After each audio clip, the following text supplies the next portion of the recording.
The cleaners have always worked very carefully, but in the summer the dust returns as soon as you stop cleaning. So when the front doorbell rang, I was wearing an apron and using a turkey baster. Through the lace curtains, I could see the figure of a young man waiting on the porch, so I opened the door to let him in from the summer heat. "Can I help you?" I asked. "I'm looking for Sarah Cannon," he said. "I'm Mrs. Sarah," I answered. "What can I do for you?" "No," he said. "I'm looking for Sarah Cannon, the lawyer." "It's me, dear," I answered. "Come inside. I think now is the time to introduce myself. I'm Sarah Cannon, a family law attorney in Atlanta.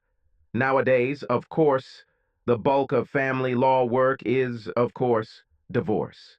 Many lawyers do not like this kind of work. They think it is unsightly. But when a marriage ends, I've seen a lot of good people suffer, and not just emotionally. I think if I can help protect some poor spouse legally and financially, then I'm doing her, and it's usually her, not him, a real benefit.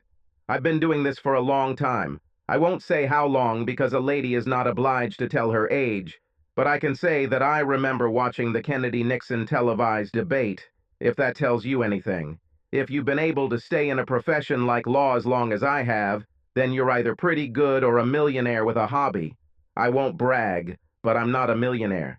My office is actually located on the first floor of my house, which is near Piedmont Park, if you're familiar with Atlanta. My late husband and I bought this house many years ago, and I've been here ever since. I like having an office at home. It makes commuting easier, which is important in a city with traffic like Atlanta. In any case, after I cleared the air to this confused young man who came to see me this morning, I led him through the French doors into my office and directed him to a sofa against one of the walls. Once he was settled in, I asked him, "How should I introduce you?"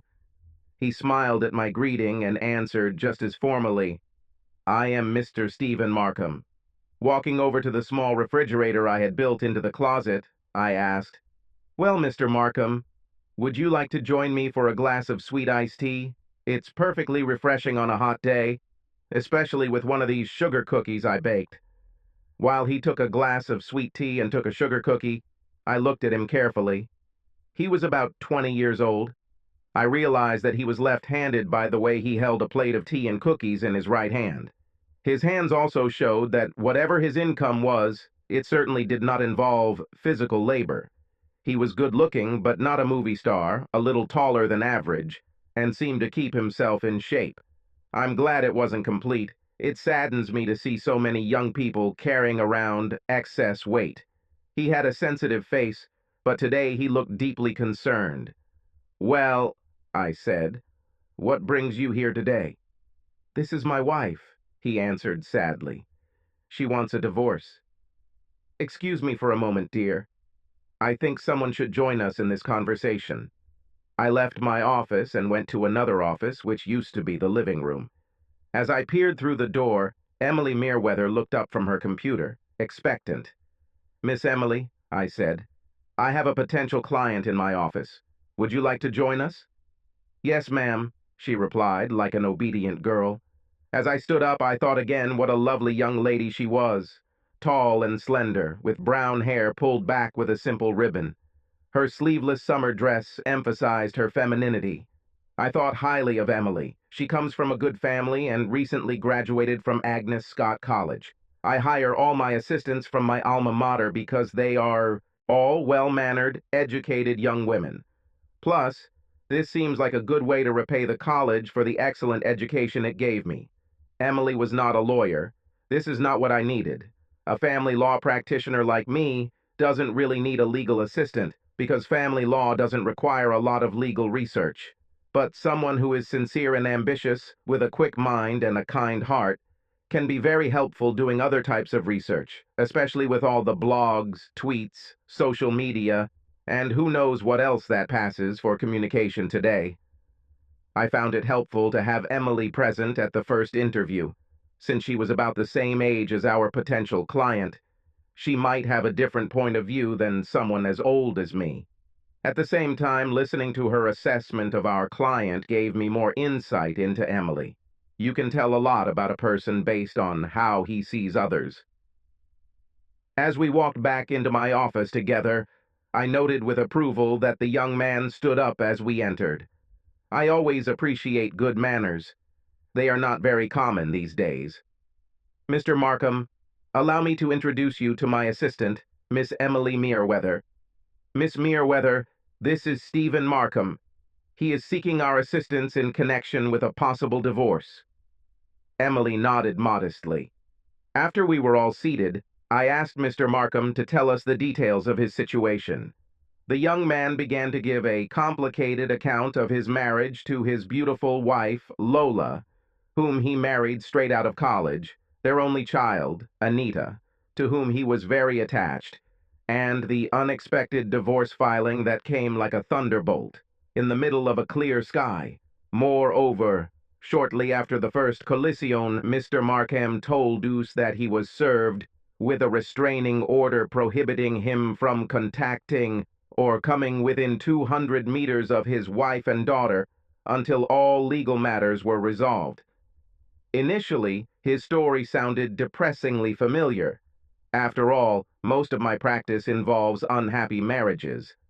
But I frowned when I heard about the restrictive order, because it suggested the possibility of violence, which I would not expect from this polite young man. Clearly, there was more here than met the eye, or at least my tired old eyes recognized it. After he finished his story, I stood up a little and moved in my chair. Mr. Markham, I must tell you that the majority of my clients are women, not men. As a rule, in most cases that I take on, my client is the one who initiates the divorce, and my job is to make sure that she gets what she gets. I'm not drawing any conclusions about your situation, but since it's outside the scope of my normal practice, I need a little time to decide whether to take your case. If you come to my office tomorrow at this time, I will inform you of my decision. With that, I stood up from my seat, making it clear that the interview was over. He also stood up, but it was clear from his expression that he was surprised and upset by my answer. Well, I thought lawyers accepted any clients that came to them, he countered. Some of them do, Mr. Markham, I answered sternly, but I'm not one of those lawyers. Okay. Here he paused and then smiled. I heard that you are the toughest, the best divorce lawyer in town, so I guess I'll take the risk of coming tomorrow. You are kind enough to give me a positive opinion, Mr. Markham. See you tomorrow. And when you come, I added, be sure to bring with you a copy of the documents you were served with. If I take your case, I will need them. He blushed, realizing that he had to bring the papers with him today, then shook my hand and said, Well, have a nice day, Mrs. Cannon. Have a nice day, Miss Merriweather, and walked away. After he left, I turned and raised my eyebrows at Miss Emily. Well, child, what is your first impression of our visitor?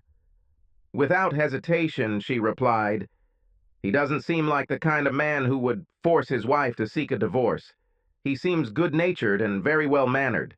It seemed to me that his concern for his daughter was sincere. She paused and then suddenly blurted out, And he's handsome too. With these words, she blushed and looked down. I agree he's an attractive guy, I said soothingly. But when a wife suddenly seeks a divorce, there's usually a good reason. And when she feels the need to get a restraining order, that's a bad sign. So, before you get too carried away by his good looks and good manners, I want you to do a little research on the internet. See if you can find any clues about what Mr. Markham is really like. I need it. This afternoon, so that you and I can discuss this together, and I can make a decision about representing him. Humbly, Emily said, Yes, Mrs. Sarah, and hurried to her computer. After she left, I tidied up the tea glasses and uneaten sugar cookies. While I was cleaning up, I thought to myself, young Markham was right about at least one thing. Most lawyers have little choice, they take the clients who come to them. Worse, some lawyers have to hunt for clients like angry birds pecking at random accidents. And the worst thing in my book is the so-called lawyers who advertise their services like some loudmouth at a carnival offering to show a bearded lady. You're a lucky spinster, Sarah Cannon. You've been doing this long enough and good enough to be able to choose the people you represent. And with even more luck, you might be able to bring a little justice to this world. I said amen to that last thought and returned to my desk.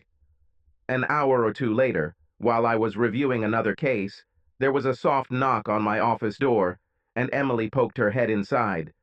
"Can I come in, Mrs. Sarah? I found some information about Mr. Markham." I waved her in, and she sat down in front of my desk, carefully adjusting the skirt of her lady-style dress. She had a large stack of papers that she had apparently printed off from the internet. She began arranging her printouts into neat piles based on the diagram she had made for herself. I loved seeing how much energy she put into the task I gave her. "Wow," I said. "You must be really taken with Mr. Markham's appearance. I can see how motivated you are." Ignoring my banter, she took her plan and got to work. "Here's what I've found so far.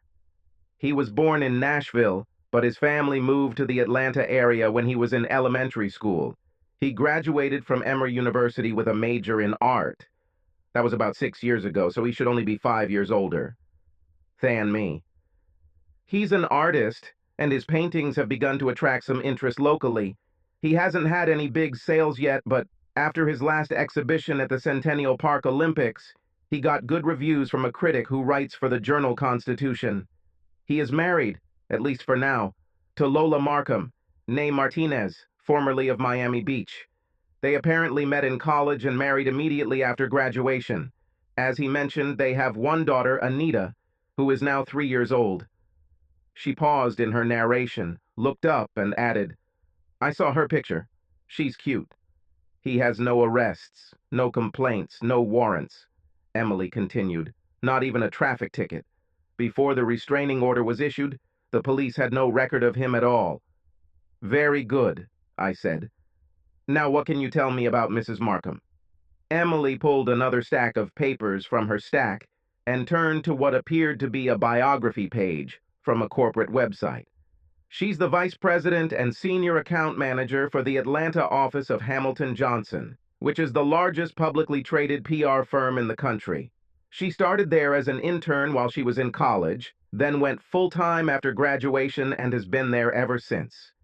She is currently directly responsible for many large clients in the metro area." Emily handed me the paper so I could look at her photo, and I couldn't help but blink. Back in my day, we would have called Lola Markham a sex bomb. Her curly dark hair hung below her shoulders, framing her striking face. Even in her sharp corporate suit, it was clear that she had her figure in all the right places.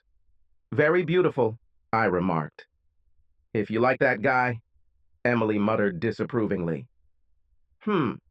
What do you know about her life outside of work?" Emily pulled out another stack of printouts that appeared to be from Lola's Facebook page. There was a long list of memberships and activities, along with a selection of thumbnail photos showing Lola at various parties, events, charity events, and the like. "It's hard to say where her work ends and her personal life begins. She really goes to a lot of places," Emily noted.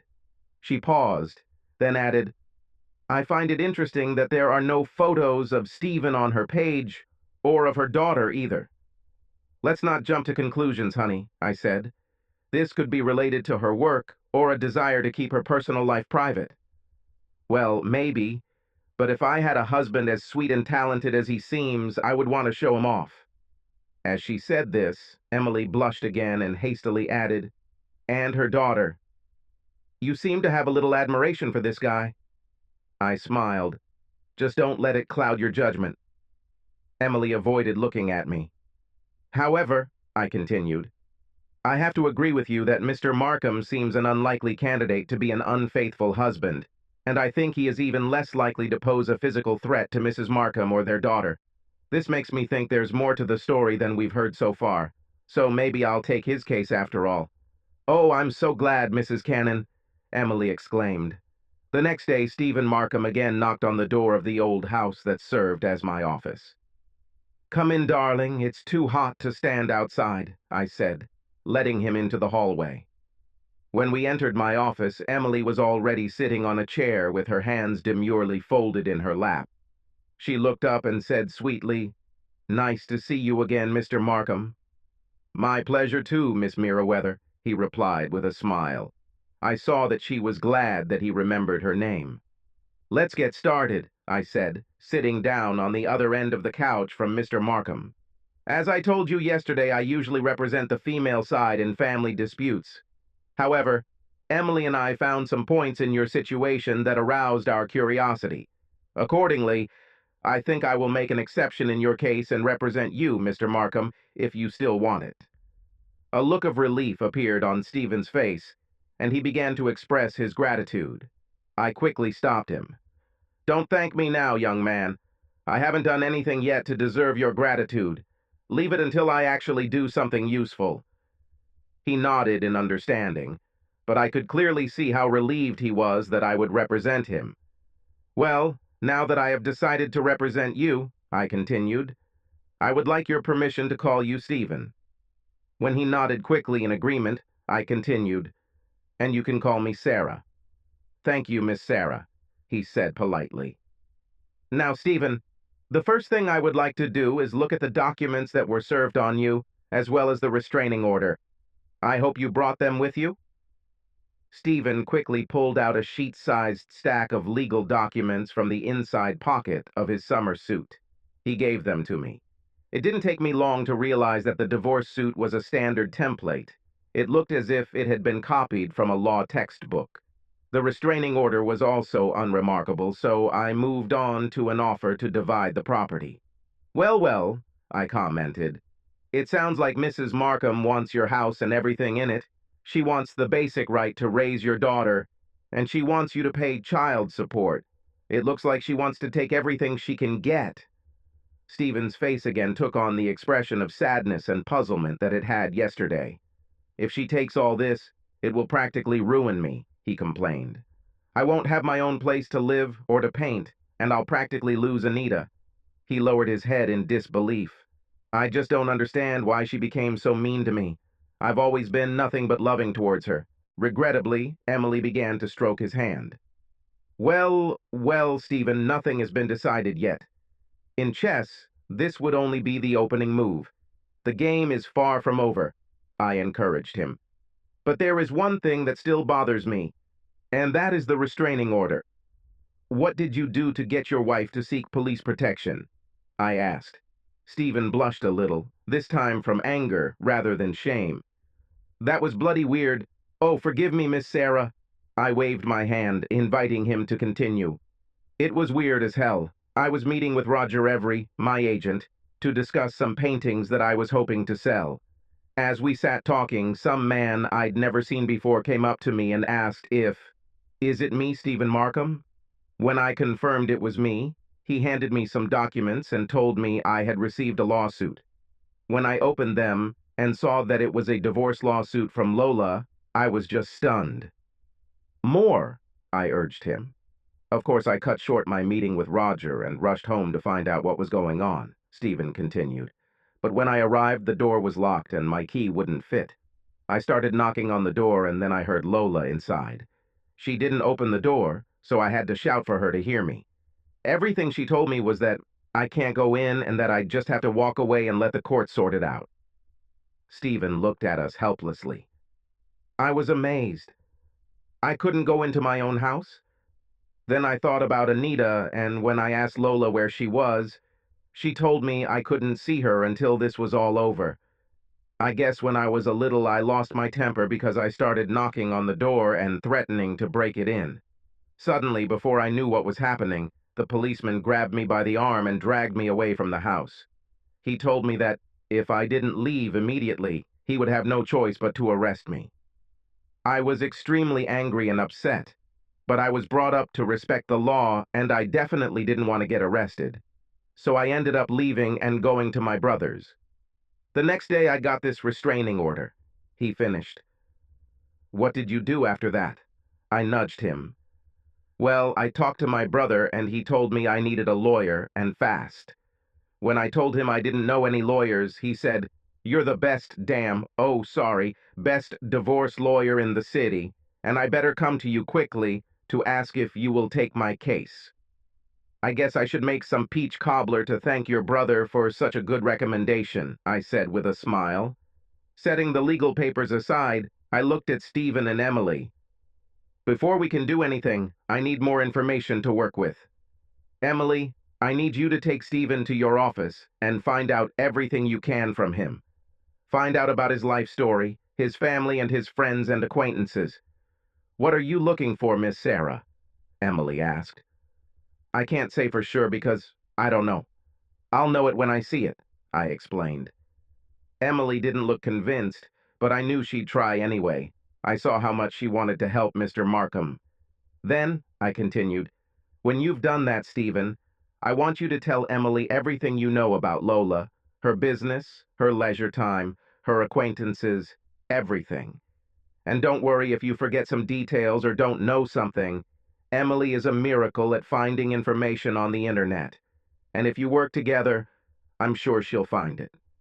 So get to work, you two, and please stick with it, no matter how long it takes, because the longer this goes on, the longer it will be before Stephen can reunite with Anita. I think they understood the urgency because they looked at each other and nodded. Miss Sarah? Emily said, smiling shyly. We'll do it. She took Stephen's hand and led him to her office. As the two young men walked through the French doors, already chatting animatedly, my thoughts returned to the moment when Stephen was served with first the divorce papers and then the restraining order. Well, I know one thing for sure. Lola Markham is a great event planner, I thought. She planned her ambush on Stephen down to the minute, and she had everything set up, from the man serving the documents to the locksmith to the policeman who happened to be nearby when Stephen returned home. And she must have also arranged for her lawyer to file for a restraining order. I will remember not to underestimate her, I decided. As I thought about the restraining order and how Lola must have planned ahead for it, it also occurred to me that Lola didn't actually fear for her safety when she requested it. Damn, Stephen is a gentleman. He would never lay a hand on a woman under any circumstances. And Lola knows that better than all of us. Well, if she didn't need protection from Stephen, why did she need a restraining order? Because, I decided, she wanted Stephen to work out the divorce as soon as possible. What's the best way to do this short of taking his little girl away from him? Now I see you, Miss Lola, I thought. You're a crafty little girl, aren't you? One more thing about the divorce suit piqued my curiosity. Lola chose Bolger, Willingham, and Howe, one of the largest law firms in Atlanta, to represent her. Okay, I thought. Except that Bolger, Willingham specializes in corporate law. I'd be surprised if they even have a family law specialist. Indeed, when I looked in the legal directory to find out the name of the attorney who signed the lawsuit, I discovered that Harold Jenkins, an associate, had been an associate partner for only 3 years out of law school. His specialty is mergers and acquisitions. It seemed to me that the firm had dumped her case on a young lawyer, hoping to impress the partners. I thought. Lola would have had to ring a lot of doors to get Bolger, Willingham, and Howe to take her case. Why did she do that? Perhaps she hoped such a powerful firm would force Stephen to submit. I grinned. It will be fun. Now that I had his name and number, I picked up the phone and called Mr. Harold Jenkins to request a preliminary meeting to discuss the terms of the divorce. Jenkins politely told me that his schedule was quite busy, but he thought he could arrange a meeting early next week. Thank you for your kindness, young man, I told him. I look forward to our meeting. Over the next few days, Stephen and Emily worked hard on their assignment. Every time I walked past her office, they sat leaning towards each other, talking about something important. Emily typed queries into her computer as Stephen leaned closer to see what she found. Twice, their research extended well beyond work hours, and they went out to grab a bite to eat together, only to return to the office later for another round of work. Are you sure you're not writing a biography of Stephen? I joked once, smiling. Oh, no, she replied, blushing again. She seemed to be doing this more and more often. But you said that every little thing can be important, so I try to find out as much about him as possible. I'm sure you're doing great, honey, I reassured her. Just keep up the good work. On the day of my meeting with Harold Jenkins, I drove to their office on Peachtree Street. The firm occupied the top 4 floors of a 35-story tower, and the elevator ride seemed like an eternity. When I finally reached the desired floor, I was greeted by a nice receptionist. She led me into a conference room clad in wood and metal that could easily accommodate 20 people. I felt small in this huge space. I think that was their intention. "Would you like a Coca-Cola, honey?" she asked me politely. "No, thanks," I replied. "I'll just wait for Mr. Jenkins." I assumed Jenkins would make me wait 15 minutes, but he came into the room after 10. I think he was nervous. He was dressed in a typical lawyer's suit, with gray stripes, a white shirt, and a discreet striped tie. Although he was young, his hair was already thinning, and I noticed that his waist was beginning to stretch out the buttons on his shirt. "Mrs. Cannon," he said enthusiastically, "I haven't had the chance to meet you in person yet, but I've certainly heard a lot of good things about you." "How flattering," I replied. "It's also a pleasure to meet you, Mr. Jenkins." "Now," he said, sitting down at the head of the table, "let's see if we can work out the details of the division of property so that these two people can get on with their lives." "Do you mind if I knit?" I asked, taking my bag onto my lap. He seemed surprised by my question, so I explained, "I've found that knitting helps me concentrate." No, of course I don't mind. Please continue," he said. It seemed to me that there was a note of amusement in his voice, but I ignored it and, taking knitting needles and a ball of yarn from my bag, began to knit. He shifted his position in his chair, trying to regain control of the meeting. "So, what about the division of property, Mrs. Cannon?" he began, but I interrupted him again. "Yes, regarding the separation proposal. My client was very surprised by your client's proposal. It seems to be a little one-sided." "Oh, no," he responded quickly. "We don't think it's unreasonable. Take a custody agreement, for example. It's not unusual for a court to award custody to a mother in a case of such a young child, especially if it's a girl."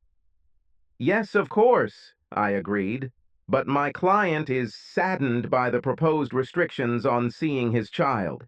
He really misses his daughter and would like to see her much more often than a few weekends and a 2-week vacation a year. And now, with the restraining order issued against him, he can't see her at all."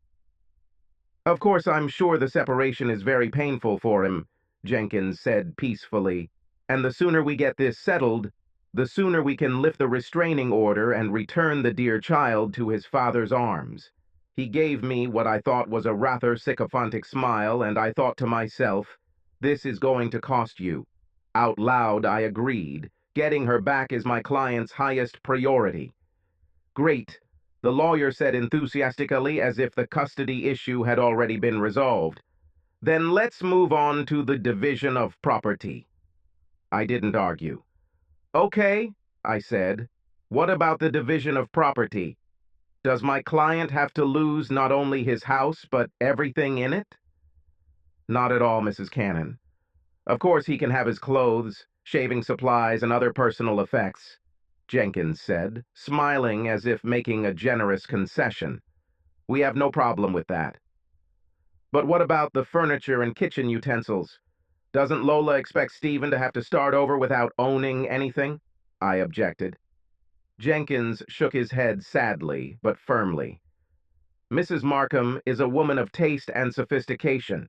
She has put a lot of effort and time into decorating their home to reflect her tastes, and given the significant difference in their incomes, you must admit that it was she who provided most of the funds for this." When I remained silent, he continued, "Under these circumstances, she understandably does not want her work to be—" He paused, apparently searching for words. "Plundered in search of revenge by an offended husband. No, she insists on preserving the integrity of what she created so diligently." Really? I said. However, she can't lay claim to the paintings in his studio.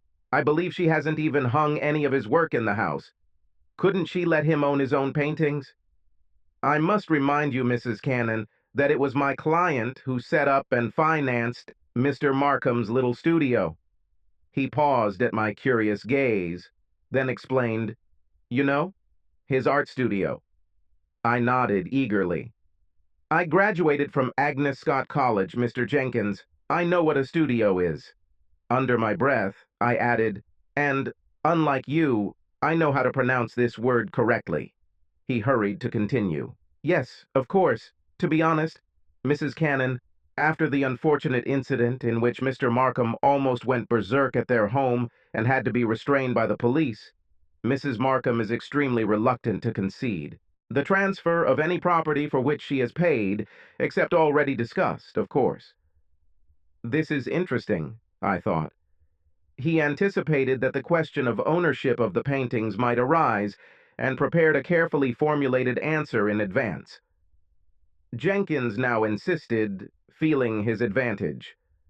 "Mrs. Cannon, I would ask you to impress upon your client that this entire unfortunate matter can be resolved, and access to his daughter quickly restored, if he will simply sign the offer we have presented. Dragging out these negotiations will only cause more delay, and I highly doubt they will change the outcome." I put my knitting in my bag and stood up. "Okay, Mr. Jenkins, I will convey your position directly to my client. I believe that we can all meet again for a final resolution in the near future." "Very well, Mrs. Cannon, the sooner the better. Now, if you'll excuse me, I have one more appointment." With these words, Mr. Jenkins left, a triumphant smile barely hidden on his lips. I went out by myself, not forgetting to thank the receptionist for her kindness. When I returned to my office, Stephen and Emily were eager to find out how the meeting went, so I invited them in to discuss what had happened. After I described my meeting with Mr. Jenkins, the faces of the two young men took on a sad look. "I think the whole meeting was useless," Emily lamented. "On the contrary, my dear, I would say that the meeting was very fruitful," I corrected her. "I learned 3 things today that I think could be very valuable to us." "Really, Miss Sarah?" Stephen asked with a puzzled expression. "What are these things?" "The first thing I confirmed was my suspicion that your wife is using your daughter to pressure you into making a quick decision on her terms. Mr. Jenkins was practically rubbing it in my nose, emphasizing the advantage Lola has over you in this regard." Stephen's face darkened. "The second thing I learned is that your wife not only insists on preserving everything in your house, she is especially determined to preserve your paintings," I continued. "But why should she care about them?" Stephen exploded. "First of all, they aren't worth that much, and besides, she hasn't shown any interest in my work for a long time." "That's a very interesting question, Stephen," I replied. "I'd like to know the answer to that, too." When I fell silent, Emily chimed in. "You said you learned 3 things, Mrs. Sarah. What was the third thing?" "I have learned that Mr. Richard Jenkins is neither a particularly skilled lawyer nor a gentleman," I said, crossing my arms and standing up straight. "I will have to ask God's forgiveness for some of the thoughts I had about Mr. Jenkins today." With that, I smiled at them both and asked, "Now that I have shared with you what I learned from Mr. Jenkins, would you in turn want to share what you have found out about Mr. Markham and his wife?" Emily ran to grab her ever-growing stack of notes and printouts, and they settled shoulder to shoulder on the sofa to report their findings. After a quiet discussion, Emily began her presentation with a summary of Stephen's family and early life. He then took it upon himself to tell how he met and subsequently married Lola Martinez. As they made their presentation, I found it funny to watch how they often finished each other's sentences, eager to show off what they had learned. "Very good," I praised them. "Have you learned anything else about Mrs. Markham now?" Their duet seemed to shift to a minor key as they began to describe Lola's life and career. Clearly, neither of them liked the new topic of discussion, but their negative attitude could not hide the fact that Lola Markham was an impressive young woman. At university, she was active in service organizations, served as president of her sorority, and graduated in the top 10% of her class. Once she started working full-time at Hamilton Johnson, she was promoted from an entry-level assistant position to vice president and senior account representative in the time it would take the average new employee to learn how to get to the women's room.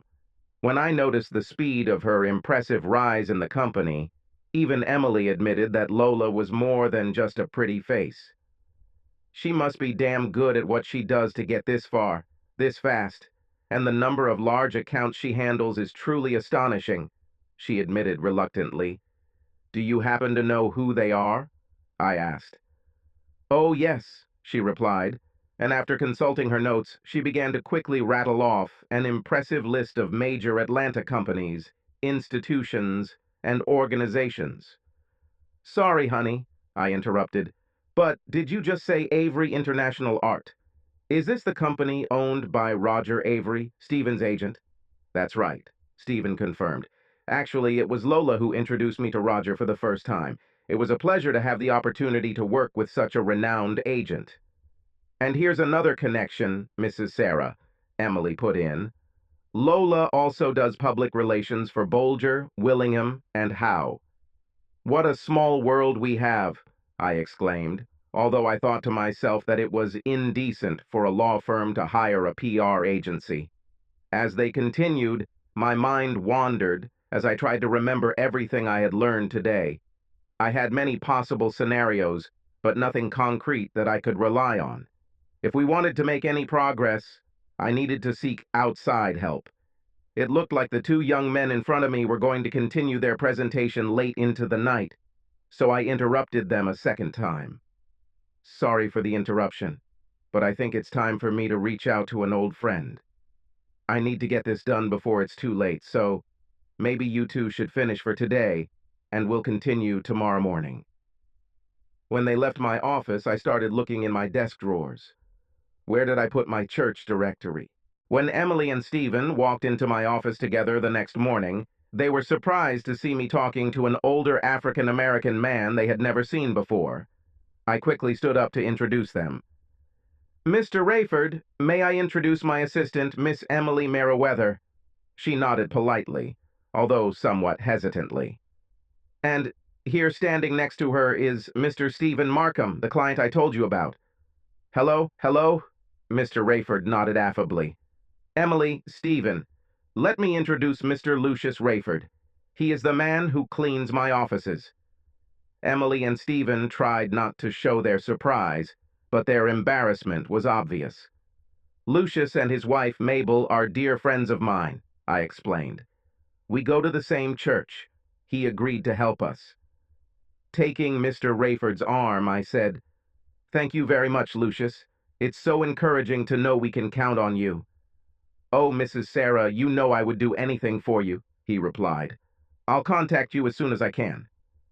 Turning to Stephen and Emily, he bowed slightly and said, Nice to meet you, and headed for the door. Give my best wishes to Mrs. Rayford, I called after him. I'll definitely tell you, he promised, and left. A little hesitantly, Emily turned to me. Mrs. Sarah, how can Mr. Rayford help us? I've been friends with Lucius for a long time, I smiled. You'd be surprised what he can do. But for now, we need to be patient, I continued. We have entered the waiting stage. What are we waiting for, Mrs. Sarah? Emily asked uncertainty. I'm not entirely sure, I replied with a smile. I guess I'll know it when I see it. In the meantime, I want you to continue your research. See if you missed anything or if you can spot any other matches. I like continuing to work with Emily, Stephen said, glancing at her. But I'm starting to worry about Anita. When do you think I'll be able to see her again? Everything is in the Lord's time, was all I could say. As it turned out, the time of the Lord came only 3 weeks later. Mr. Rayford came to see me that afternoon, and when Stephen and Emily entered my office, I had just finished looking through the contents of the large envelope he brought me. Well, well, I said disapprovingly, I wouldn't have thought we'd see something like that. especially so quickly. Yes, Mrs. Sarah, Lucius agreed. It's really something, isn't it? I leaned across the table, hugged Lucius, and kissed his cheek. Thank you for everything, dear. You helped us a lot. I should invite you and Mabel over for dinner soon. That will be wonderful, Mrs. Sarah, he replied. We're looking forward to it. When he left, I turned to Emily and Stephen and smiled. I think we're almost ready for the final stage. As soon as I said this, the phone on my desk rang.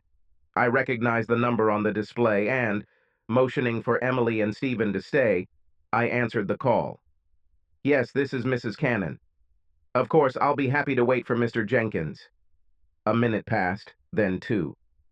Hello, Mr. Jenkins. How nice to hear your voice again.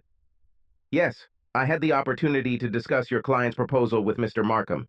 Yes, I think we are at the point where we can reach a mutually acceptable agreement. Why don't we meet at your office at the earliest convenience for both parties? And this time, Mr. Jenkins, I think all parties must be present so that we can bring this matter to a conclusion.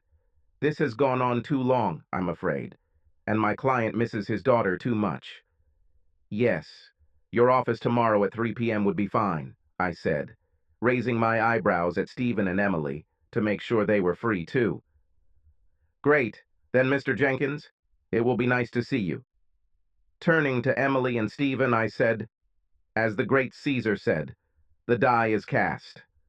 Now, before we have our meeting, I need to know if you have found any other information that could change our case. They exchanged confused glances. The way they fidgeted reminded me of a couple of elementary school kids who were eager to please but couldn't answer the teacher's question. Finally, Emily said, Mrs. Sarah, we've spent hours together going over everything over and over again, but all we could find was one minor coincidence that didn't seem to make much of a difference. What is this? I asked. She apparently regretted mentioning this, but she did say, we noticed that Bolger, Willingham, and Howe and Hamilton Johnson have offices in the same building, but I don't see how important it is. I smiled at Emily and said, It's okay, honey. You and Stephen did a great job. In addition, Mr. Rayford brought to my attention the same coincidence. Emily was silent, but Stephen was direct. What does it matter, Mrs. Sarah? It just made it easier for Lola to visit her lawyer when she needed legal help. You're absolutely right, Stephen. But you have to admit that there are too many coincidences in this case. Now, if you'll excuse me, it's late, and I have a lot of work to do until tomorrow afternoon. Why don't you two go get something to eat? See you tomorrow so we can all head to Peachtree Street together. I wasn't exaggerating when I told the young people that I had a lot of work to do. I did this until late at night and all the next morning to make sure everything was exactly the way I wanted. I was tired, but happy with what had been done, and glad that soon we could put an end to this game we were playing. The three of you walked to the offices of Bolger, Willingham, and Howe in complete silence. Between the overwhelming heat outside and the nerves we were all feeling inside, small talk was kept to a minimum. Once again, we were ushered into the sterile, huge conference room where I had met Mr. Jenkins before. Once again, we were kept waiting, this time for a full 20 minutes. He must be very confident today, I thought to myself. At last, Mr. Jenkins made his grand entrance, apologizing for his tardiness insincerely. I'm very sorry for keeping you waiting, he began. I had a long international call. No need to apologize, Mr. Jenkins, I replied with a slight smile. We all know what an important person you are. Jenkins's head lifted for a second. I think he was wondering if I was being sarcastic or just being polite. At that moment there was a soft knock on the door, and Mr. Jenkins quickly opened it to allow the young woman standing there to enter. Mrs. Cannon, Jenkins said as if he were a TV show host, I don't think you've met Lola Martinez Markham yet. I felt Stephen tense next to me at the sight of his once beloved wife. It won't take him long to forget her, I thought to myself. Leaning across the table, I shook her hand and said, Hello, Mrs. Markham. It's a pity that the circumstances of our meeting could have been different.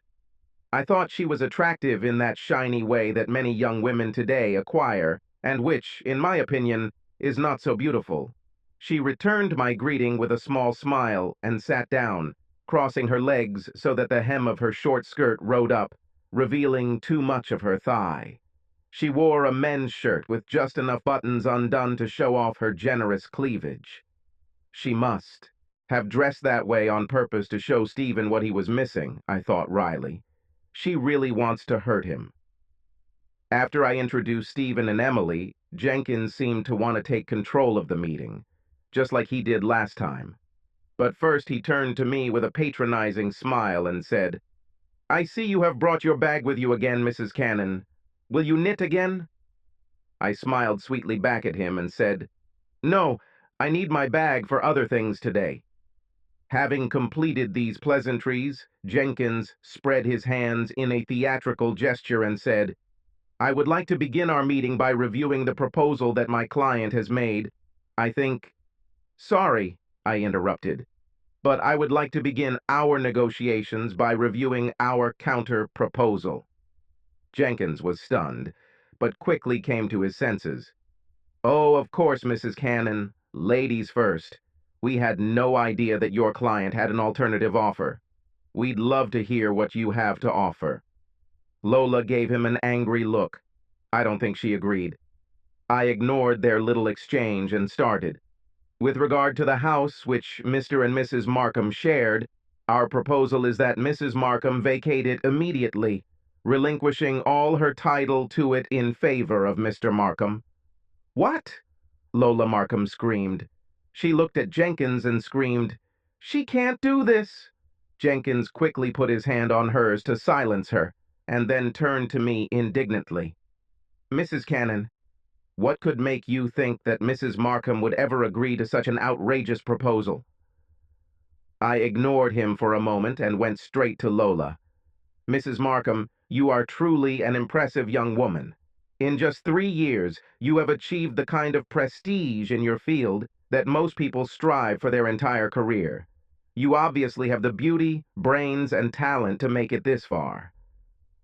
Although Lola was clearly still irritated by the proposal I had just made, I could see that she was receptive to my compliments.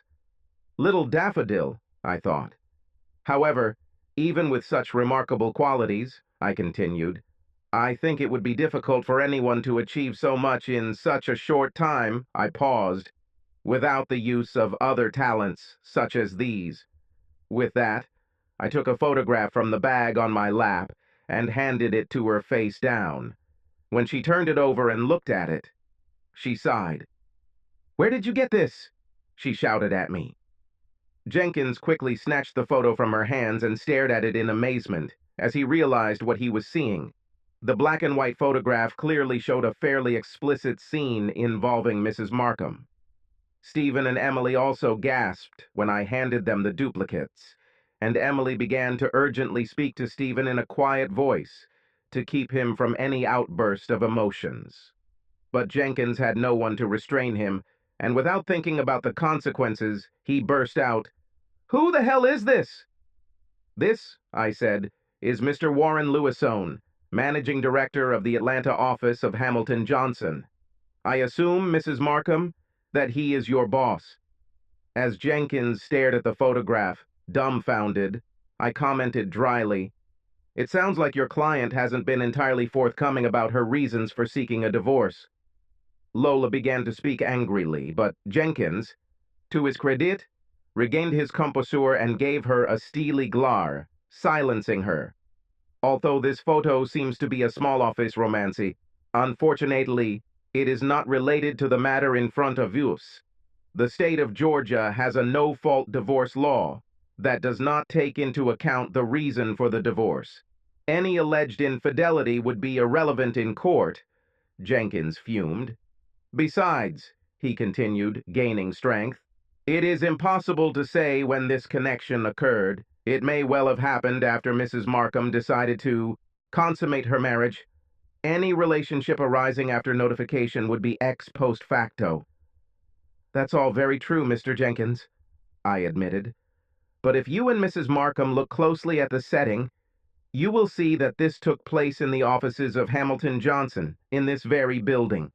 I believe that if the existence of this relationship and its satisfaction in these territories became known to the directors and shareholders of Hamilton Johnson, they would not be too forgiving.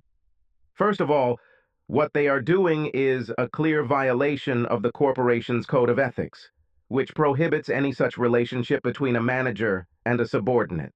Secondly, they may draw some unpleasant conclusions about the real reason for Mrs. Markham's rapid rise through the ranks. While the meaning of my words settled in the heads of the unfortunate pair opposite us, I offered them a way out. However, I see no need for anyone else to see this photograph or consider its significance, if we all agree to our proposal for the Markham house. Jenkins and Lola immediately began discussing in whispers. Although the words between them were inaudible, the tone of the conversation was quite clear. I looked around to see how Stephen and Emily were doing. Emily, oh my God, was shocked by the photo, but she had recovered and was now doing her best to calm Stephen down. Seeing as she glared across the table, however, I doubted she would want to be friends with Lola Markham on Facebook. Stephen's face was a mixture of pain and anger. Unfortunately, I have seen this combination of emotions on clients' faces many times. Turning to Jenkins and Lola, I interrupted their little discussion by loudly clearing my throat.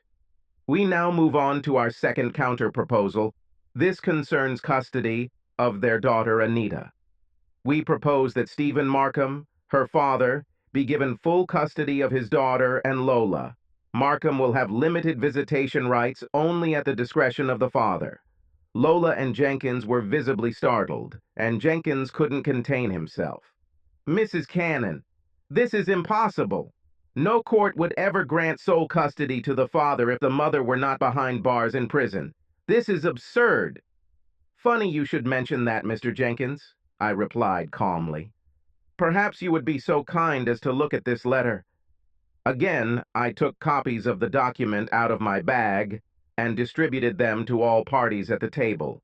The letter was written on the letterhead of a major art dealer in New York and addressed to Mr. Roger Avery. The essence of the letter was an offer to a New York dealer to buy several works by Richard Markham for an extremely large sum. Jenkins's face showed his bewilderment. I don't see how this relates to our discussion this afternoon. Before I could respond, Stephen couldn't hold it in any longer. Wait a minute. This letter is dated more than a month ago. Avery never told me about this. I knew nothing about any deal for the sale of my paintings. Exactly, Stephen, I said. You didn't know about this, but I suspect Mr. Avery may have shared this information with your wife. The lady refused to meet my gaze, so I insisted. I kept wondering why she was so insistent on keeping the pictures of Stephen, even though she had never expressed much interest in them before. This letter offers an answer. Jenkins tried to take the lead again. This is slander, he said loudly. You are making crazy accusations. You have no evidence that my client knew about this letter. You don't even know if there was any fraud involved. Avery could have lost the offer or forgotten about it for all we know. Jenkins had a new thought. Additionally, Avery would not have benefited from any collusion. He would have been paid his commissions from the sale of the paintings, regardless of who owned them. I was thinking the same thing, Mr. Jenkins, I replied, until I saw this. Taking another set of photographs from my bag, I passed them around the room.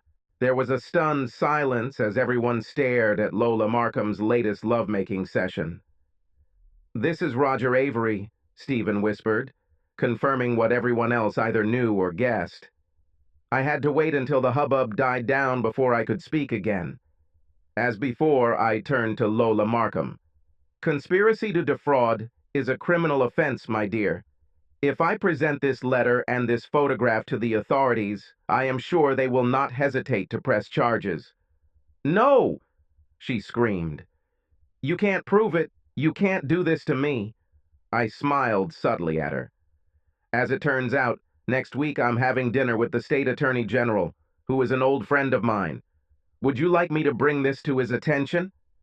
Jenkins turned to Lola and shouted desperately, "Just shut up!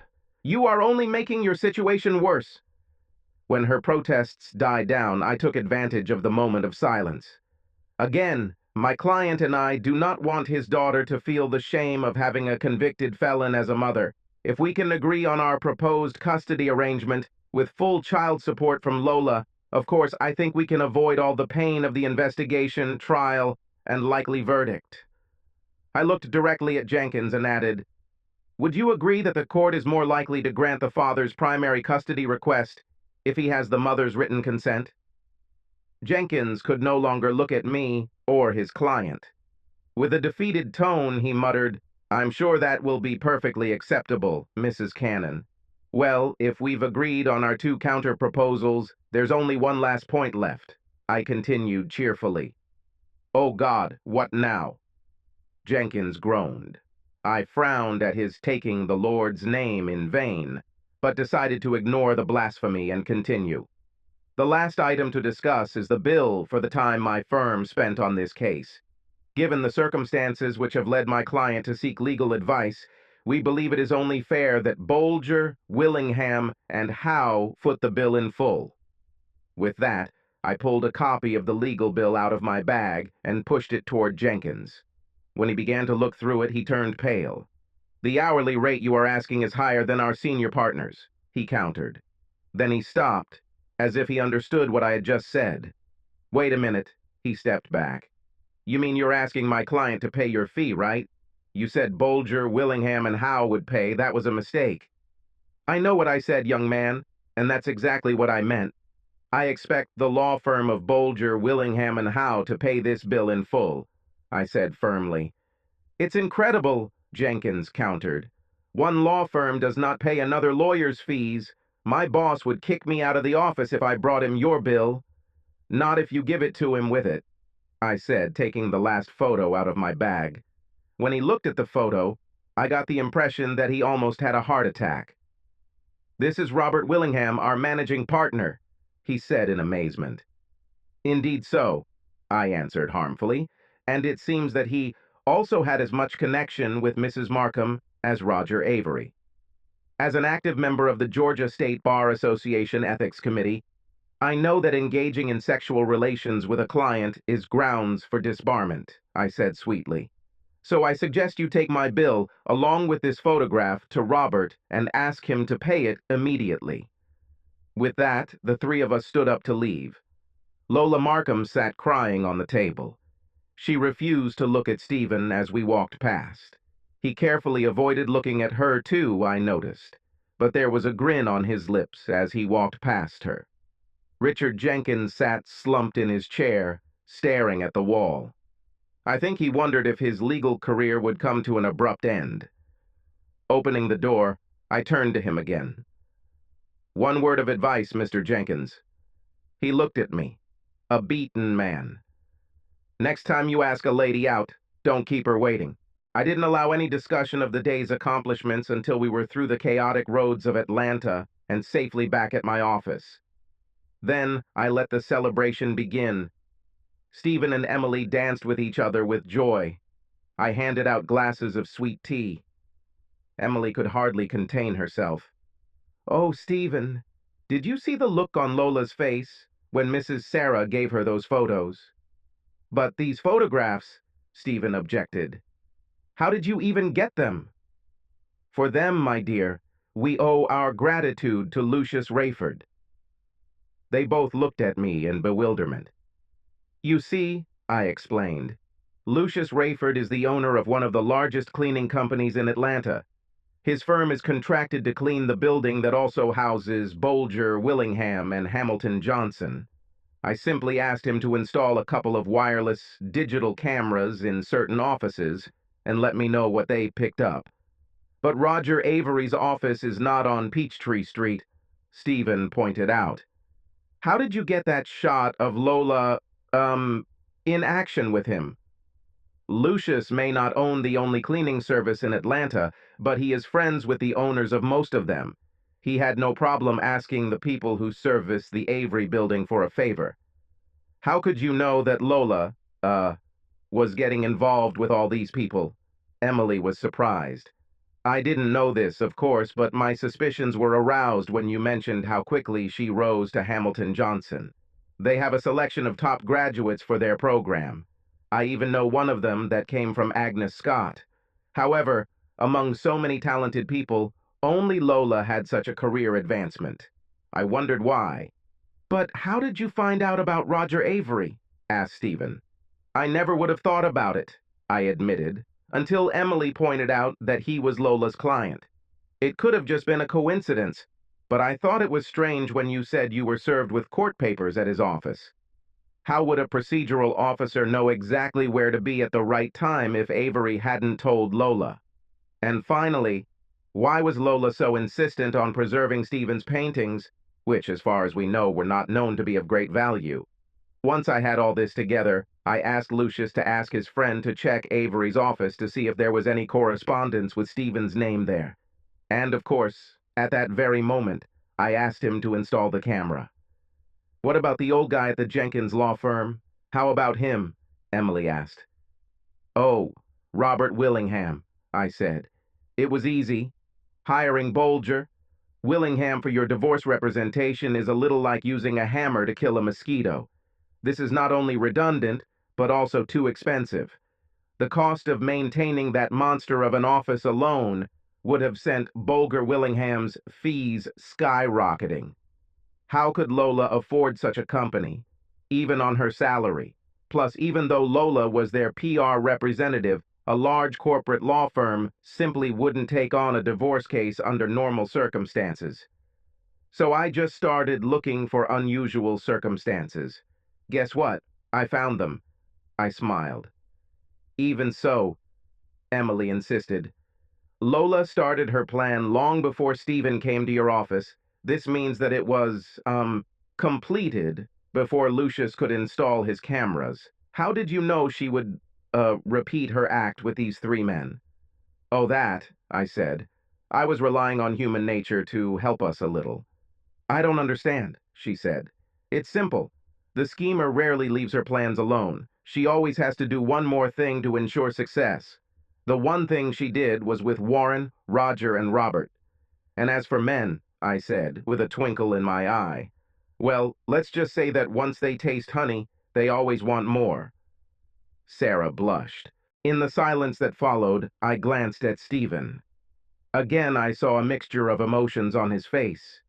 He was still ecstatic about our victory, but I think I detected a trace of sadness in his eyes. I tried to guess what could be the reason. Don't be sad about Lola, Stephen. I'm sure she loved you when you first got married. But a girl like her loves herself more than any man. When she realized how to manipulate others to achieve her goals, I have no doubt that she thought about trading you for a richer model. I guess you're right, Mrs. Sarah, he replied regretfully. When I married Lola, she seemed like the perfect woman. Now that I've seen what she's really like, I'm just glad she's out of my life. But it's still painful. Of course it hurts, honey, I said. But you're definitely better off without her. Now you just need to find a good woman who will love you for who you are. Before he could answer, I asked him, but now aren't you forgetting something? What do you have in mind? Don't you have a girl waiting at home? I'm sure she's just dying to see her daddy. I smiled. His face instantly lit up. Oh my God, you're right. It all happened so quickly that I almost forgot. He started to walk away, then stopped, turned to Emily and asked hopefully, would you like to come with me and meet Anita? Emily looked at him sincerely. Oh yes, I really want it. Together they headed towards the door. When they walked to the car, it seemed to me that they were holding hands. I returned to my desk and made a note on my calendar for the next morning to call the Dean of Students at Agnes Scott. It's better to start now, I thought. I have a feeling that I'll soon have to hire a new assistant.